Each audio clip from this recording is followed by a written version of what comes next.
in 2021, and this has increased to 500 million over the past 3 years.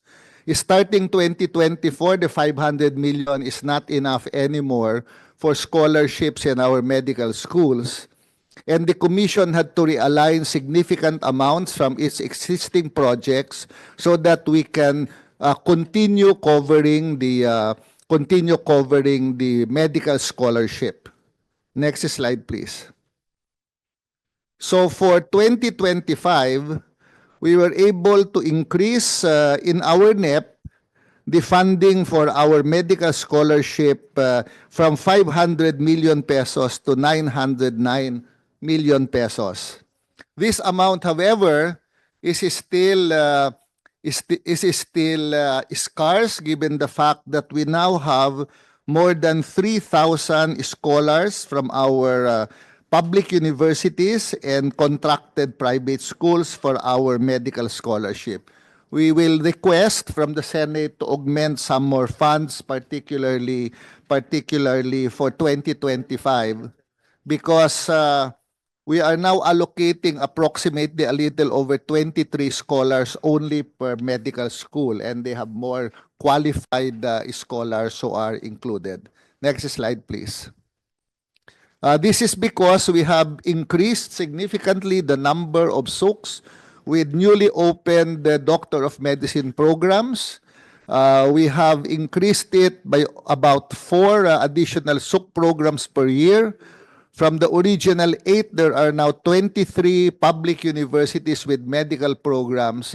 And so the funding for scholarship is not enough anymore for our qualified scholars. For the seed fund, we'd like to inform our members of the Senate that we have been giving grants to the seed fund for medical schools, particularly the newly opened ones. We'd like to thank Senator Pia Cayetano in particular and Senator Angara of the Committee on Finance, because they augmented in the past 2 years the budget allocated for the seed program. It used to be augmentation by the Senate every year. We were able to get and include it in the NEP the other year, but this was still low, and for this year we only have 150 million included in our NEP, where in fact yearly we give around 250 to 275 million. Next slide, please. Another major achievement of the Commission is to address the issue on how to increase our health manpower. We have already reduced the number of years to acquire a medical program through the launching of the AppMed program. This is an accelerated medical program which effectively reduces the number of academic years from 6 years to 4 years.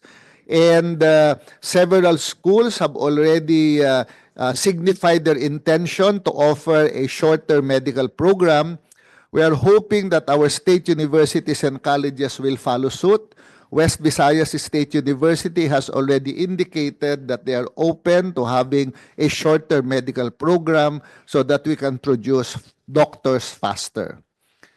Next slide, please. As instructed by the President, we have given significant attention in increasing or reskilling our allied health manpower. We are providing free nursing review programs for clinical care associates employed in public and private hospitals. We have launched an enhanced master's program which effectively reduces the number of years to complete a master's program by recognizing prior learning and prior experience of nurses so that we can increase the number of faculty members teaching in our nursing schools. And we continue to push for Philippine credit transfer system. We have, of course, lifted the ban on the opening of new nursing programs, and 38 new higher education institutions have been authorized to offer a nursing program. So we project that about close to 3,000 additional nursing graduates by 2026.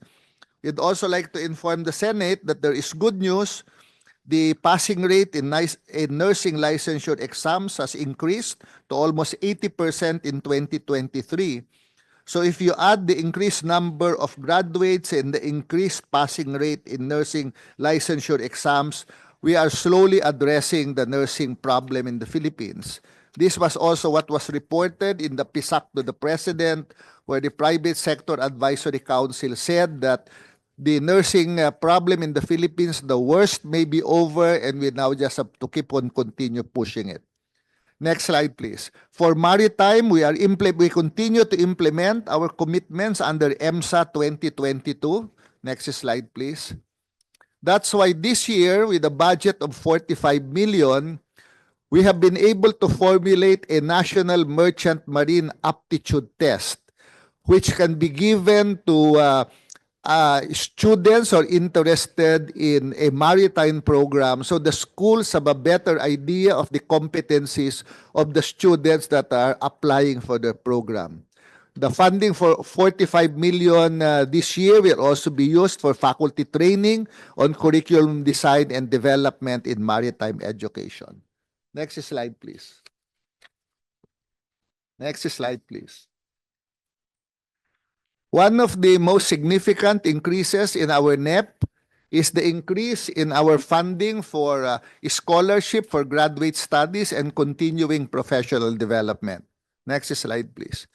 This is because we have received no less than 7 presidential directives. These are instructions of the President on addressing faculty development in our higher education institutions, including a presidential directive to increase the number of faculty members with postgraduate degrees, ramping up efforts to address healthcare workforce shortage, training and skills upgrading of our IT specialists, rectifying job and skills mismatch, provision of training to ease the transition of workers to digitization, addressing the need for more instructors in medical schools, and skills matching and upgrading of the Filipino labor force.